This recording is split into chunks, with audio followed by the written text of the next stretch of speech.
What's up, guys? In this video, I want to talk about how to invest your first $1,000 that you've just received from your paying client to turn more of that money into more paying clients and ultimately grow your coaching and your therapy business. So let me put you in the situations. A big congratulations if you've just been paid by your client, whether it's $500, $1,000, $1,500 and beyond. I think it's really, really important to know what to do with that money, to take that investment that a client has invested in you and your services and turn that into more paying clients long term so you can stay in this industry for longer and grow that coaching and that therapy business to that place that you've set your goals for and the dream type business that you've wanted to create for yourself. Now, this advice is based on what I did for myself and what I recommend you do, but I understand as well, every situation is going to be different. This first $1,000 client that has just paid you might be the only money that you have in the bank.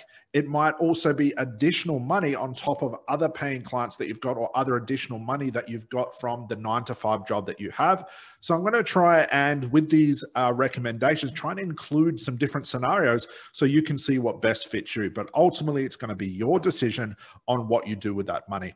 I really think knowing how to invest from that first paying client will really give you a solid and strong foundation to moving forward to growing that business and turning that $1,000, which has been paid by your client, into another client and another client and another client, like I said before, growing that business exponentially. Now, for myself, and I know a lot of therapists and coaches may have fallen into the trap, I know I did at one point, was to essentially just take that money and blow it.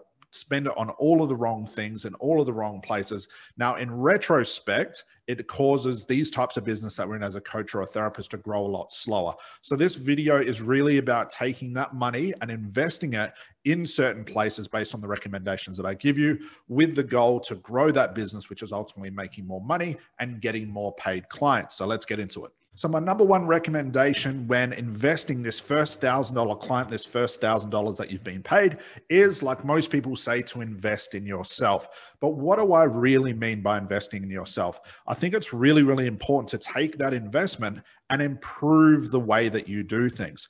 I think as far as giving you the longest ROI on your investment, it's always improving what you do. Now, this could be improving the current skills that you have as a therapist or a coach. It could be improving the skills, what I recommend, improving the skills in order to improve the operations of your business to find an easier way to get clients. So this might be through books, this might be through a seminar. It could even be investing in some sort of mentoring program that takes all the guesswork out of getting that client. Let's say, for example, the way you got your last client was almost at a whim. There was no real systems. There was no real predictability. You were just lucky enough to score your first client. And again, congratulations for that. So what you want to do is take that investment where there was a lot of guessing and a lot of hoping and turn it into something more predictable, to invest in some sort of mentoring program or a mentor that can show you how to get your next client, that can take out all the guesswork and improve the operations and skills of your business. So there's no longer any gap between your knowledge of not getting clients and getting clients. That ROI and that investment in yourself long-term really gives you a strong foundation to play the long game as a therapist or a coach, to take out the guesswork, to take out the ebbs and flows in success and also the money you earn as a therapist or a coach and invest it into some systems, invest it into an operation, invest it back into your business. Now, gone are the days, and I did this for myself. I think one of the first clients that I got, I invested in myself. The clients after that, I sort of did what every other entrepreneur does. I invested in ridiculous things. I invested in shiny objects. I invested in going out to expensive dinners. I invested in going on holidays. And right at the time, it was exciting. It was fun. It was a congratulations for myself. But in retrospect, looking back on it, I should have used those extra investment to increase the level of success of my coaching and therapy business because it would have grown a lot faster. So my number one recommendation is to invest in yourself. Even if it's investing in just like a book, it could be that new seminar, but ultimately some sort of mentoring program that will take you from where you are now, where you've almost sort of guessed how you got that first client, into something more predictable, something repeatable. So you know essentially what to do each day to turn your social media, your content, your client getting activities, the operations, the things you're doing, the conversation you're having with people into more paying clients, essentially investing money into making new money. And you want to have this on a repetitive motion over and over again. My second recommendation, and probably the most boring one, is to pay off your course fees. Now, I understand as a therapist or a coach, we can spend a lot of our money, whether it's on a credit card or just savings in general, buying courses and investing and going to seminars and maybe learning how to become a therapist or a coach in the first place. So my second recommendation is to take that $1,000 and, as much as you can, pay back those course fees to avoid any late fees or interest. And again, this is probably the most boring thing you can do, but always thinking long term to get rid of this bill, pay down that debt, pay down the GST, the interest that you have on these types of things, is going to serve you long term. Now, as I mentioned at the start, not all of these situations are going to suit everybody. If this literally is the only $1,000 you have in your bank, what I recommend is just to invest in yourself. My recommendation number one, maybe paying off a larger chunk of your course fee is not applicable right now, but it's definitely one of those things you want to have on your to-do list, to pay back those course fees. Because if you do want to invest in yourself in another seminar, you don't just want to keep stacking on those course fees over and over. And to avoid any late charges or interest or fees, it's definitely a great opportunity to pay that stuff back with the investment that client has given you. A third recommendation is to take that initial investment of $1,000 and improve the technology in your business or even your company. So this could be along the lines of investing in a new laptop. It could be investing in some sort of software. It could be investing in like a USB camera or a microphone just like this, or a better setting of where you can record your videos. Again, this is really investing in yourself, but again, it's investing long-term in your business.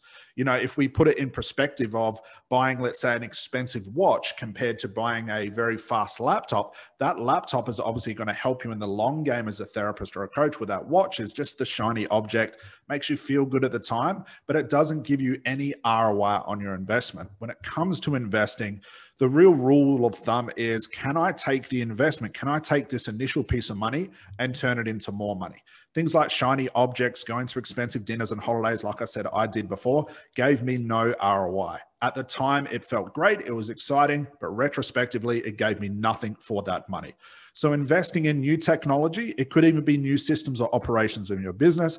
It could even be like using some sort of email capture software. It could be using some sort of editing software for your videos. It could be a USB microphone, a camera, a new laptop, whatever it is. Investing this back on the business, so the quality of your outputs from your social media to how you're getting clients, the operations will all improve as well. It's sort of very hard to run a successful business as a coach or a therapist if you don't have the right technology, if you don't have the right equipment, if you've got a bad microphone or your camera doesn't work that well. It's going to almost turn clients away. You want to show some sort of professionalism with the type of content that you're creating, the way you look on camera, the technology used from the sound and the image and all that. It does, again, give a lot of ROI based on that initial investment. So like I said, investing in some sort of new technology or investing in some sort of equipment is going to give you massive ROI on that initial investment. All right, so my fourth and final recommendation to take that first initial $1,000 investment, and something that gave me the biggest ROI in my business and all the students that we teach this to, is to hire some sort of help. Now, by help, I mean going onto places like Fiverr or Upwork and hiring a virtual assistant, somebody that can help you with the day-to-day operations and the day-to-day maybe posting of social media, talking to potential clients, and really running the business in the background, hiring someone to take some of that work off your shoulders and passing it on to somebody else. I think the biggest ROI I have ever received was hiring a VA, to hire somebody to help me with the day-to-day operations. Now, before you go ahead and go onto places like Fiverr and Upwork to find the right VA, you have to understand something about hiring a virtual assistant. These virtual assistants are only as good as the training that they get. So you definitely want to make sure that not only you find the right virtual assistant that maybe speaks perfect English, maybe has some sort of interest in your business as well, and has the right time to be working on your business for you, but also has a great internet connection if you're working your business online. But at the same time, you have to be able to train them in the type of clients that you're trying to attract, the type of social media that you're doing. So if you're heavily involved on YouTube, you want to be training that VA to use YouTube the same way that you do it. I think of it as like, how can I replicate the skills that I have into my VA? So something we do for all of our students is we actually train their VAs for them with this thing in mind. It's to take your current skills of what you know in the operations in your business and passing it on to somebody else. I see a lot of people making the mistake of hiring a VA and expecting the VA just to do all the work for them, expecting that VA to go find them a new client or to boost their social media engagement. The only thing they're going to do are the skills that you teach them. So it's not only finding the right VA for your situation, your business, and your company, but it's making sure that you train them right.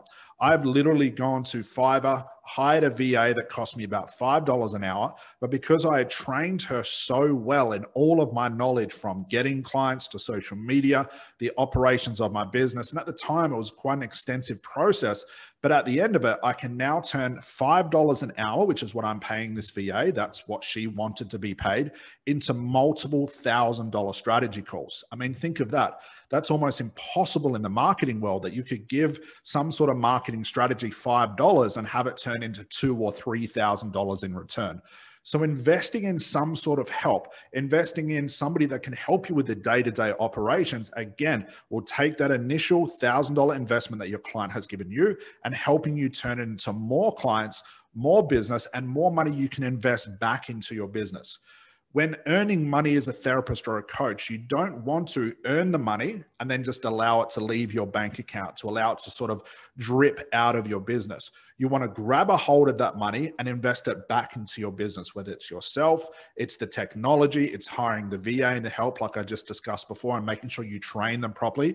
And it's how can you take this initial investment and turning into more money, more cash, more revenue into your business that again will help you long-term as a therapist or a coach, increase the ROI of your activity, and also turn your successes into more successes over and over with exponential growth. So while there are other ways that you can invest this initial $1,000, I really strongly believe that these are the most important and the easiest to take action on. So I just want to do a quick recap. You want to take that initial investment, avoid the shiny objects, guys, and avoid going to buy the expensive watches or the car or going out to dinner and blowing that money. Take that money and invest it in yourself. Take that money, invest it into a program, a mentoring program that shows you how to get new clients or improve the success of your business. Going to a seminar, even increasing the level of skill as a therapist or a coach is an important one. It could even be just investing in a couple of books that show you how to increase the level of knowledge you have as a therapist or a coach and running the business as well. Also, at the same time, investing in some sort of help where it's applicable. So hiring a VA, training that virtual assistant in your operations, the way that you run your business, and have them do some of that work for you. All in all, even taking that investment and improving the technology, the systems, the operations, the equipment that you use to turn what could be a mediocre, unprofessional business, but it was great enough to get your first client, into something very professional, something you can be proud of, to really position yourself as the expert and show that you know what you're doing as a business owner as well. So I hope this was informative. These are all investments that I still invest in my own business, something we teach all of our six-figure and multiple six-figure students to do as well. Investing in yourself and your business is one of the wisest things you can do with your money, to take that first $1,000 investment and turn it into more $1,000 clients over and over again.